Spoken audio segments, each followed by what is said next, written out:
데일 카네기라는 사람인데요. 인간 경영 분야에 탁월한 저술을 가진 강연가입니다. 이분은 옛날 분이고 1880년대에 태어나신 분이고 생존에 있지 않습니다. 근데 그분의 그 인간 경영 분야에 대한 책들은 지금까지 계속 번역되고 또 새롭게 출판되고 있는데요. 제가 그 책을 읽는 가운데 구정명절을 맞이해서 여러분에게 꼭 선물로 드리면 좋겠다 하는 너무 기가 막힌 내용이 있어서 먼저 소개를 하려고 합니다. 자녀 양육, 직장생활, 신앙생활 이것만 잘하면 됩니다. 데일 카네기는 낚시를 가리고 낚시를 좋아했는데요. 그 낚시 바늘에는 자기가 좋아하는 아이스크림이나 딸기를 미끼로 달지 않는다는 겁니다. 자기가 아무리 딸기와 아이스크림을 좋아한다 하죠. 낚시 가서는 물고기가 좋아하는 것을 미끼로 달라는 겁니다. 그래서 그는 이렇게 말합니다. 일단 낚시하러 가서는 내 좋아하는 것을 아예 생각하지 않고 물고기가 좋아하는 것만을 나는 생각한다. 아이스크림이나 딸기를 매달리지 않고 지렁이나 메뚜기를 들여놓고 마음껏 먹으라고 말한다. 성공의 비결입니다. 신앙생활을 잘하는 비결입니다. 자녀들로부터 인정받는 비결입니다. 한 번은 이제 인용하는데요. 철광왕 앤드루 카네기, 또 다른 카네기죠. 철광왕 앤드루 카네기가 형수가 늘 조카 때문에 걱정하는 것을 들었습니다. 우리 조카들이 대학 가서는 어머니에게 도통 연락을 안 하는 겁니다. 대학생활이 너무 재밌으니까요. 그래서 이 철광왕 카네기가 그 형수에게 얘기를 했습니다. 내가 답장을 금방 받아올 텐데 받아오면 100불 내라. 그 100불 내기를 했습니다. 이제 철광왕 카네기가 편지를 썼습니다. 별 내용 없이 신전 자켓에도 간단하게 쓴 다음에 주신 그리고 오불을 함께 붙인다. 오불 그리고 돈을 안 넣은 겁니다. 거기다가. 그러니까 조카들이 그거 보면 돈이 없잖아요. 그래서 바로 답장이 오더랍니다. 진이하는 수분이 편지 잘 받았습니다. 그런데 카네기는 정식 교육을 4년밖에 못 받았답니다. 그는 가난한 노동자 출신입니다. 아일랜드에서 미국에 이민 온 사람이죠. 그런데도 그가 성공할 수 있는 비결은 뭘까? 자기 원하는 것보다 남이 뭘 원하는지를 늘 신경을 썼다는 겁니다. 요셉이 복받은 일이 바로 비결이 여기에 있습니다. 요셉은 자기가 원하는 대로 살지 않고요. 하나님이 뭘 원하는가? 우리가 회복해야 될 것을 지금 말씀드리고 있는데 이 우리가 회복해야 될 게 뭐냐면 다 하나님이 원하시는 겁니다. 하나님 뭘 원하십니까? 하나님께서 우리에게 주신 그 꿈을 잘 관리하길 원하십니다. 우리가 믿음의 사람이 되길 원하고 우리가 충성하길 원하시고 우리가 나라를 위해 기도하길 하나님 원하시고 우리에게 주신 복을 의무감으로 책임감으로 잘 되돌려 주기를 하나님은 원하시는 겁니다. 그러면 복받게 되는 겁니다. 자, 오늘 마지막인데요. 하나님이 원하시는 게 있습니다. 그게 뭡니까? 용서하는 마음입니다. 요셉의 이야기는 종이로 끝나지 않습니다. 요셉의 이야기가 거기서 끝났다면요. 우리가 배워야 될 더 많은 교훈을 놓칠 겁니다. 근데 사실 우리는 요셉 이야기를 대하면서 종리까지 성공한 것만 우리가 듣기를 원하고 그 다음에는 안 들어도 되겠다고 생각하지만 실제로 하나님은 더 귀중한 교훈을 성공 그 다음에 숨겨두고 계십니다. 용서지요. 요셉이 성경에 나오는 이유는요. 용서했기 때문에 나오는 거예요. 너무 중요하네요. 요셉이 총리가 됐기 때문에 성경에 나오지 않습니다. 총리는 너무 많이 있습니다. 부자는 너무 많이 있습니다. 성공한 사람이라고 성경에 나오지 않습니다.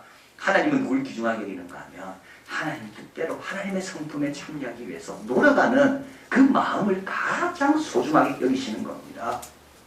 요셉이 형들을 용서하지 않았다면 12지파가 애굽에 안 왔을 거 아닙니까? 그러면 12지파는 12지파 나름대로 하나님 뜻 가운데 번성할 겁니다. 요셉은 성경에 안 나옵니다. 요셉의 두 아들 에브라임과 므낫세가 축복을 받았다고 말했습니다. 지난주. 어떻게 받았는데요? 요셉이 형들을 용서했기 때문에 그 아버지와 형들이 애굽에 있는 요셉에게 왔기 때문에 그 두 아들이 복을 받은 겁니다. 우리 하나님은 우리가 출세하는 것보다 하나님의 형상을 본받는 것을 더 기뻐하십니다.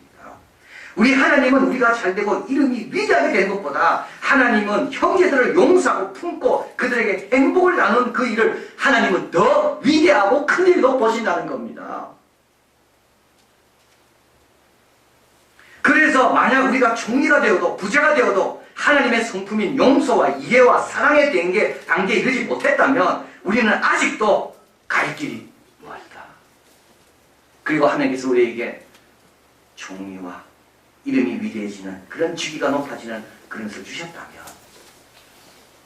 그 직위 가운데 우리가 해야 될 일은 이해하고 용서하고 성품을 본받는 그 일을 더 열심히 하라는 하나님의 준비다. 그래서 우리가 반드시 기억해야 됩니다. 자, 이렇게 용서하니까요, 요셉만 복받은 게 아닙니다. 자기 동생들, 그 아들만 복받은 게 아닙니다. 하나님의 역사가 이제 진전이 되는 거죠. 창세기에서 출애굽으로 바뀌는 겁니다. 족장의 시대에서 민족의 시대로 바뀌는 겁니다. 자, 이게 용서라는 게 이런 겁니다. 용서라는 것이 작은 것 같아도 용서를 잘하면 사람을 얻고 나도 회복되고 하나님의 나라의 역사들이 엄청나게 달라지게 변한다는 것. 누가복음 5장에 보면 4명의 친구가 중풍병 걸린 사람을 끌고 옵니다. 끌고 오는데 그때 주님께서 이렇게 말씀합니다. 네가 죄사함을 받았다. 저희들의 믿음을 보시고요. 그때 바리새인들이 이렇게 말합니다. 아니 저 사람이 누군데 도대체 죄사함을 받았다는 말하는가? 예수님 말씀하죠. 죄사함을 받았다는 말하는가 하고 일어나 이 자리를 피고 걸어가는 말하고 어떤 것이 더 쉽겠는가? 용서하는 게 훨씬 어려운 문제입니다.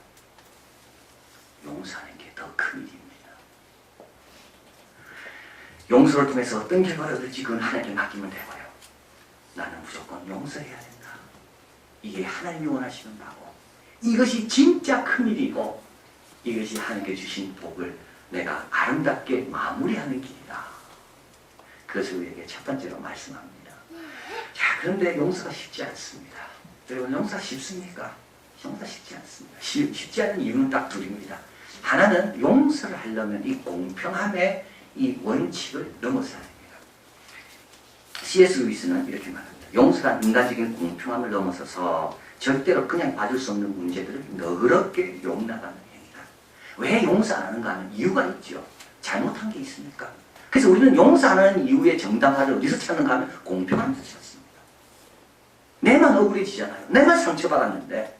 그래서 우리는 항상 용서하지 않고 분노를 갖고 있는 이유는 왜 그런가 하면 공평함, 이거 공평하지 않다고 생각하기 때문에 용서 안 하는 겁니다.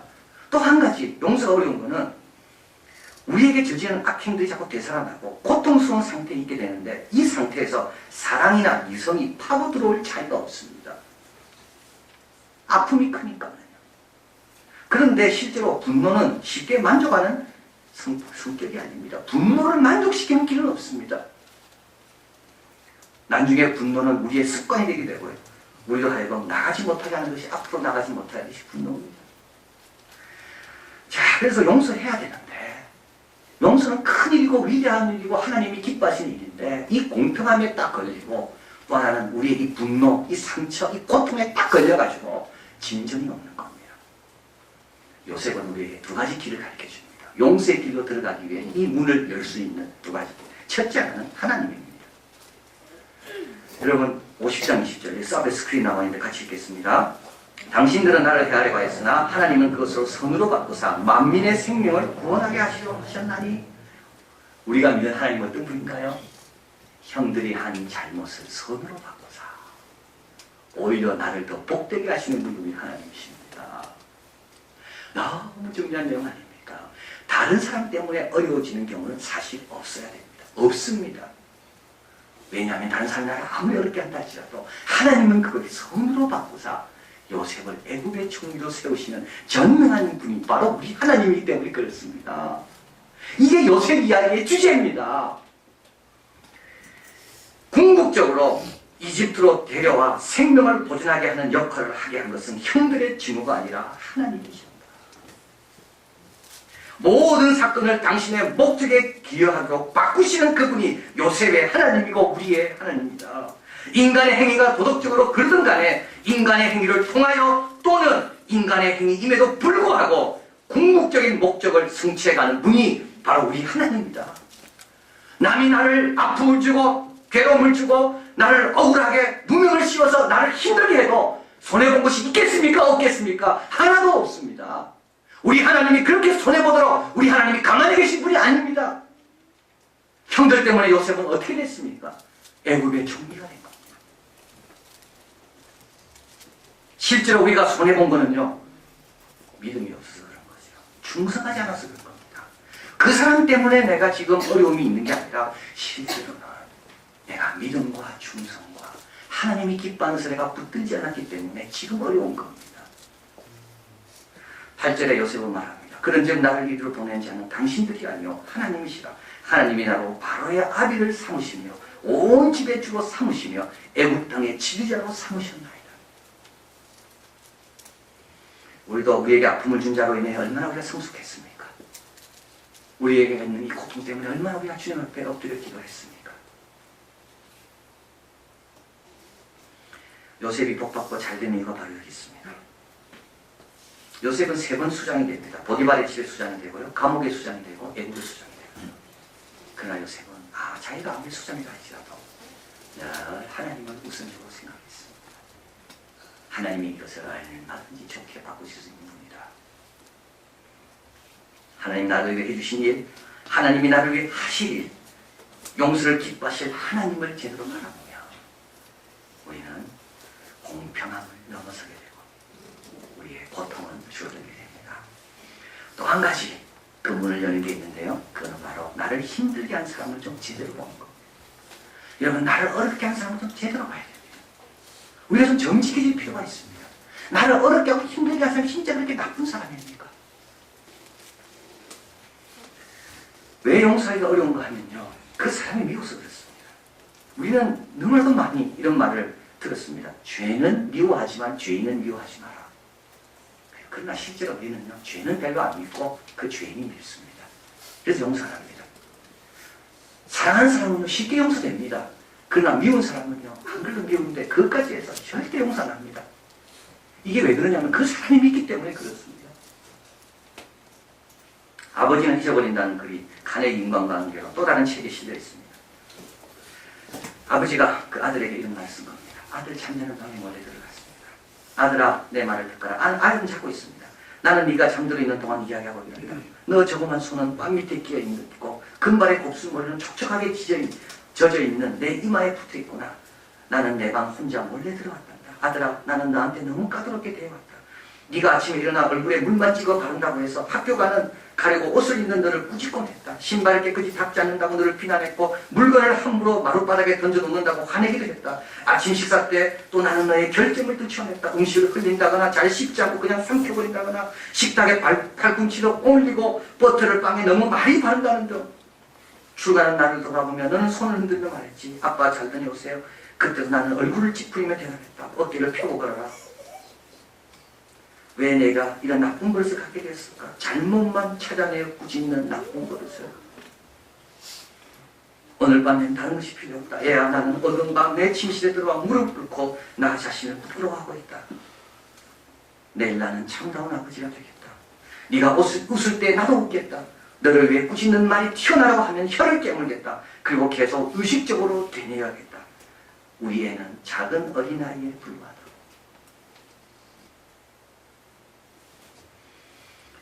여러분, 우리를 힘들게 한 사람이 하나님 앞에 나와 간절하게 기도하는 모습을 본 적이 있습니까?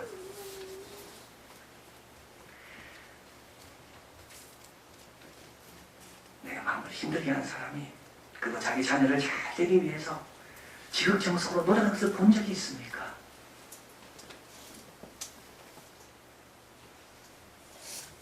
야곱이 이스라엘이라는 이름을 갖게 됩니다. 야복강에서요. 그런데도 그 후에 자기 딸 디나가 강간을 당해도 야곱은 아무 말도 하지 않습니다. 왜 이렇게 비겁해졌는지 모릅니다. 그래서 형들이 일어나서 세겜과 싸우고 남자들을 죽이고 물건들을 약탈해옵니다. 이때도 야곱은 자기만 생각합니다. 너희가 나를 어렵게 만들었구나. 무정한 아버지, 이기적인 아버지. 야복강에서 천사와 싸움하며 환도뼈가 부러질 정도로 그렇게 싸우던 용맹은 다 사라지고 자기 몸만 생각하는 추한 자로 전락해 있는 야곱. 그런데 이 하나님이 베델로 이 아들 야곱을 다시 부릅니다. 그렇게 말합니다. 네가 다시는 야곱이라 부름받지 않을 거다. 네 이름은 이스라엘이다. 지금부터 너는 이스라엘이라고 내가 부르겠다. 저는 이 구절을 할 때요, 눈물이 안 나올 수가 없습니다. 왜냐하면 우리 하나님은 야곱의 실수를 본 게 아니라 야곱이 저는 걸 본 겁니다. 환도뼈가 부러져서 저는 야곱을 보니까 야곱을 책망할 수가 없는 겁니다. 우리 하나님은.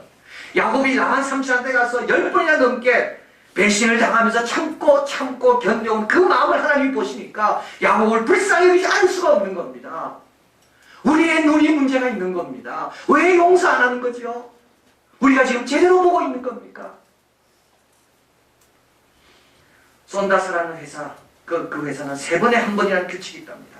어떤 사람을 지적할 일이 생기면 그 비판을 종이에 적게 한답니다. 그런 후 그 사람에 대해 좋은 점 3가지를 발견해야지만 너는 그 사람을 비판할 자격이 있다고 그 권한을 준답니다. 내가 믿는 하나님 같은 분이 생각해 보십시오. 나에게 아픔을 준 그 사람이 한 구석에 진실함이 있고 그도 아픔이 있고 외로움이 있다는 것을 한번 헤아려 보십시오. 그러면 공평함을 넘었습니다. 그러면 용서하게 되고요. 그러면 그를 좀 긍휼히 여기는 마음이 나의 분노를 사그러지게 만듭니다. 자, 오늘 본문에서 또 한 가지 우리에게 용서에 대해서 말하는 게 있습니다. 기회를 놓치지 말라는 겁니다. 용서할 기회. 용서를 언제 해야 되는가? 이런 질문을 하죠. 용서할 기회가 언제 오는가? 용서할 기회는 그건 하나님 주십니다. 내가 정하는 게 아니라 내가 준비됐다고 용서하는 게 아니라 하나님께 용서할 기회를 주시면 나는 무조건 용서해야 되는 거예요. 근데 하나님께서 그냥 기회를 주시는 게 아니라 그때를 위해서 하나님께서 많이 연단하시는 걸 보게 됩니다. 누구를요? 형들을요. 그래서 오늘 본문을 대하면서 이해되지 않는 게 있는데 그건 뭐냐면 왜 요셉이 형들을 어렵게 하느냐 이겁니다. 그냥 용서하지 시몬을 잡아둡니다. 베냐민을 데려오게 합니다. 베냐민에게 은그릇을 넣어 죄수 여기게 하고 형들로 하여금 계속 괴로움을 줍니다. 왜 요셉이 이렇게 그냥 용서하지 어려움을 줍니까? 그런데 실제로 어려움을 주는 것은 요셉이 아니라 하나님입니다. 형들을 변화시키려고요. 형들을 회개시키려고요. 그래서 42장 21절 형들이 이렇게 말합니다. 우리가 우리의 아우의 일로 인하여 범죄하였도다. 그가 우리에게 액을 할 때 그 마음의 괴로움을 보도 듣지 않았으므로 이 괴로움이 우리에게 임하더라. 그리고 나중에는 유다가 마지막으로 요셉에게 이렇게 강력하게 외칩니다. 바로 오늘 본문 바로 앞에 있습니다. 44장 33절 같이 스크린이 있는데 같이 읽겠습니다. 청컨대 주의 종으로 아이를 대신하여 있어서 주의 종이 되게 하시고 아이는 형제와 함께 도로 올려보내소서. 내가 어찌 아이와 함께 있지 않냐고 내 아버지에게로 올라갈 수 있사오니까 두렵건대 죄가 내 아비에게 미침을 보리이다. 과거의 형이 아닙니다. 요셉이 죽었다 하고 피 묻은 옷을 아버지에게 가져다 주고 아버지가 그것을 가지고 옷을 찢으며 기도해도 울어도 아무 반응이 없던 형들인데 이제는 이 형들이 바뀐 겁니다. 누가 바꿨나요? 하나님이 바꾼 겁니다. 그리고 난 다음에 하나님께서 요셉에게로 인도하시는 거예요. 요셉의 이야기는 용서 이야기만 있지 않습니다. 죄에 대한 권리도 있습니다. 하나님은 선을 위해 인간의 죄도 이용하지만 그러나 죄를 너그럽게 봐주고 쉽게 질 거라고 말씀하는 분은 아닙니다. 부린 대로 거두게 하십니다. 근데 그 작업을 누가 하는가 하면 하나님이 직접 하십니다. 그 작업이 끝나면 어떻게 되나요? 우리에게 기회를 주시는 겁니다. 그때 우리가 믿으면 되지 않습니다. 그때 내가 하나님에 대해서 너 더 벌받아야 돼. 그러면 되지 않는다는 겁니다. 그때 충분히 과정을 거친 줄 믿고 그때 요셉처럼 용서하고 이해해야 된다는 겁니다. 로마서에서 말씀합니다. 내 사랑하는 자들아 너희가 친히 원수 갚지 말고 진노하심에 맡기라. 기록되었을 때 원수 갚는 것은 내게 있으니 내가 갚으리라. 내 원수가 죽이거든 먹이고 목마르거든 마시오라. 그게 한번 네가 숯불을 그 머리 위에 쌓아놓으리라.